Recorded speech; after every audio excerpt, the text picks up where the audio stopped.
And welcome to another edition of Sounding Board, our special intermission feature in which we enjoy the confidences of our soloists, guest conductors, composers, and in this way share with our listening public some of the interesting backstage data that makes life in a modern symphony orchestra so fascinating. We have with us today in the studio, very graciously giving her time on the day of a concert, our soloist for this week's concert, Miss Marilyn Costello, the solo harpist of the Philadelphia Orchestra. Welcome, Marilyn. Thank you. I want to ask you, first of all, not prying, you understand, how long you've been with the Philadelphia Orchestra. Well, it's quite a long time now. You want to say it's more than 10 and less than 20? Yes, it's much closer to 20 than to 10. Really? Yes. I know you were a member here when I came. Yes, And, I really was still a student at the Curtis Institute of Music when there was suddenly a second harp vacancy, and I was very surprised to be asked to play second harp just the day that the season began. my word. Back in, I'll say it, 1945. And then, after another year, Edna Phillips, who had been the first harp for many years, decided to retire from the orchestra to devote herself to solo playing and her family, which is often neglected when you're a member of the Philadelphia Orchestra. And I was asked to be first harpist. I was still really quite young. That's marvelous. Yes. Well, in a way, history repeated itself because our present second harpist came into the orchestra in the same way. That's and true. she, of course, was a pupil of yours. Yes. Your great teacher was Carlos Salcedo. Yes, a that's man right. who put the harp on the map, musically speaking.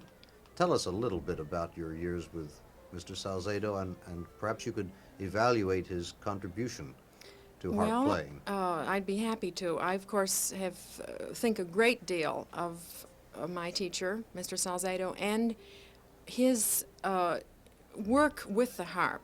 He devoted his life to the harp. Of course, he was a pianist when he was very young, but then became a harpist and graduated at the age of 11 from the Paris Conservatory in both harp and piano. Good heavens. You can imagine such a phenomenon. He was a composer, too, wasn't Yes, he composed, and fortunately for us, he composed a great deal for the harp. He that also I found. redesigned the harp, didn't he? Yes, he, of course, was quite imaginative. And You play one of the Salcedo yes, harps. I do.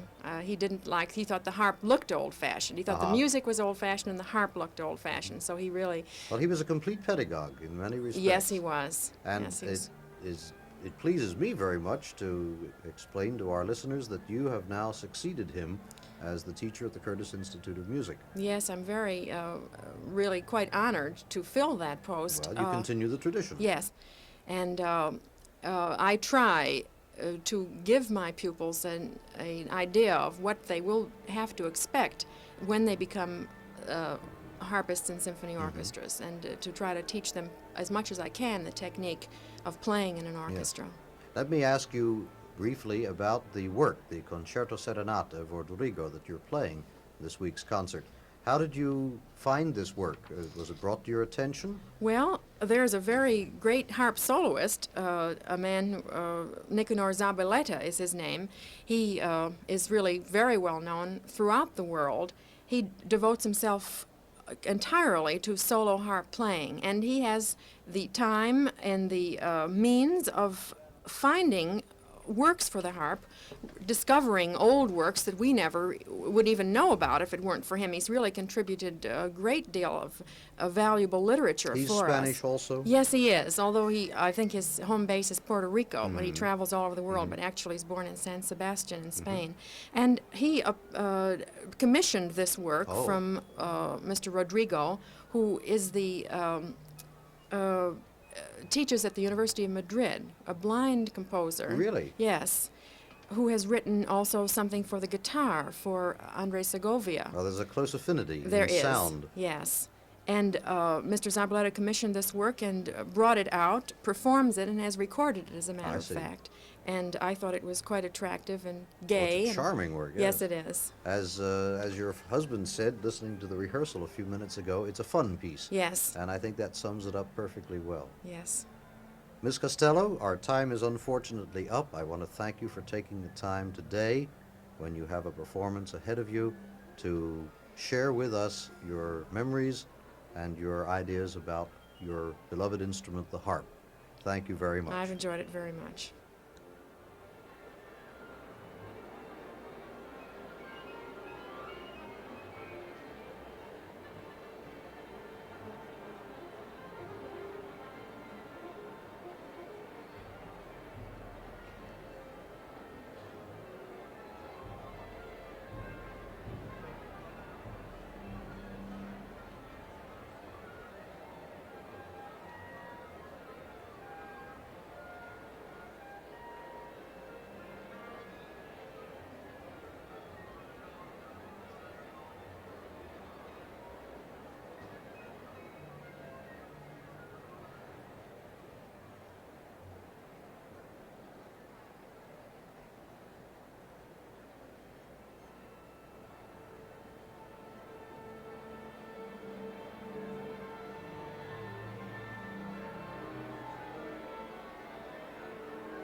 Joaquin Rodrigo, Spain's great contemporary composer, has been blind since the age of 3.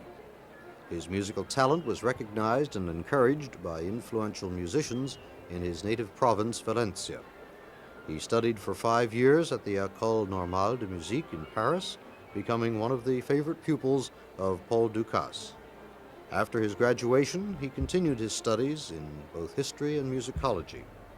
Before settling down in Spain, he traveled extensively in Switzerland, Germany, and Austria.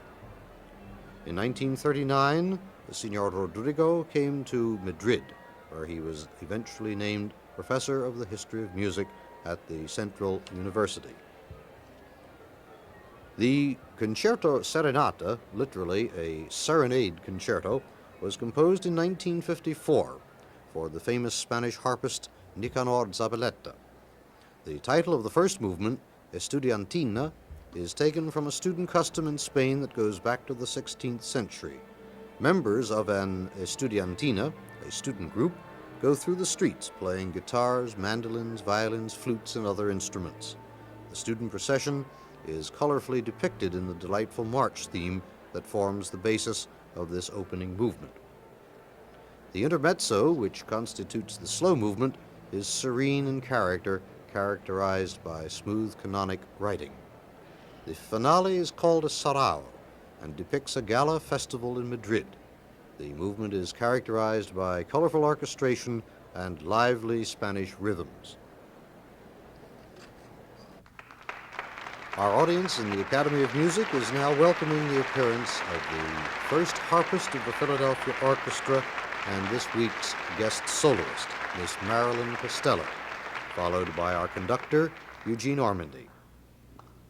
In a moment, you will hear the first performance at these concerts of the Concerto Serenata for harp and orchestra by Joaquin Rodrigo.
Miss Marilyn Costello, the first harpist of the Philadelphia Orchestra, has been the guest soloist in this first performance at these concerts of the Concerto Serenata for harp and orchestra by the contemporary Spanish composer Joaquin Rodrigo.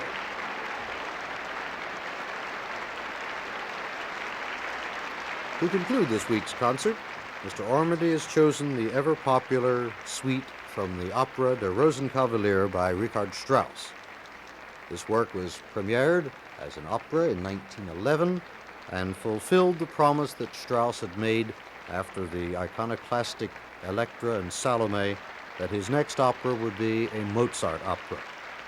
The music for this suite is derived from all three acts of the opera, beginning with the prelude, a bit of the breakfast scene, the introduction to the second act, the entrance of the Rosenkavalier, who of course in the opera is Octavian, the waltzes of Baron Ochs, the music of the trio from the third act, the concluding duet, and then finally more of the Baron Ochs waltzes, this time from the third act, bring this suite to a finale. Mr. Ormandy is returning to the stage here in the Academy of Music, and we will now conclude this week's concert with the suite from Der Rosenkavalier, Opus 59, by Richard Strauss.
On this festive note of gaiety and exuberance, we conclude the suite from the opera Der Rosenkavalier by Richard Strauss. The Philadelphia Orchestra was conducted by the orchestra's music director and permanent conductor, Eugene Ormandy. Earlier on this week's concert, we heard the world premiere of the Notturno Ungherese, the Hungarian nocturne, Opus 28, by Miklos Rózsa. Mr. Ormandy also conducted the Symphony No. 7 in A major, Opus 92, by Ludwig van Beethoven.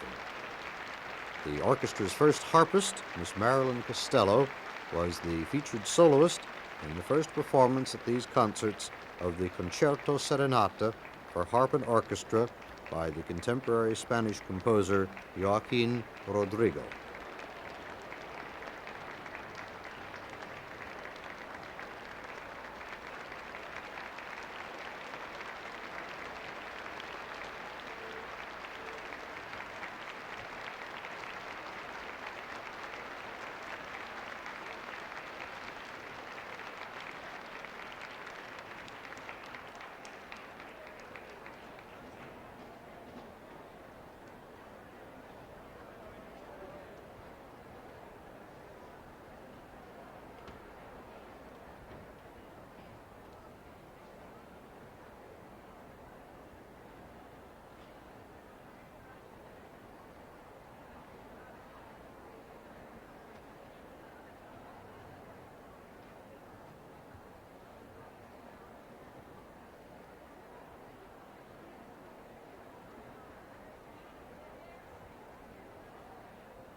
We invite you to join us next week at the same time for another concert by the Philadelphia Orchestra, originating in the orchestra's home, the Academy of Music. The program next week will be devoted to music by Richard Strauss in commemoration of the 100th anniversary of the composer's birth in June 1864. The program will consist of 3 of the tone poems which brought this remarkable composer to world fame. We will hear Opus 20, Don Juan, Opus 30, Also sprach Zarathustra, and Opus 40, Ein Heldenleben. Mr. Ormandy, the orchestra's music director and permanent conductor, will be on the podium for this concert.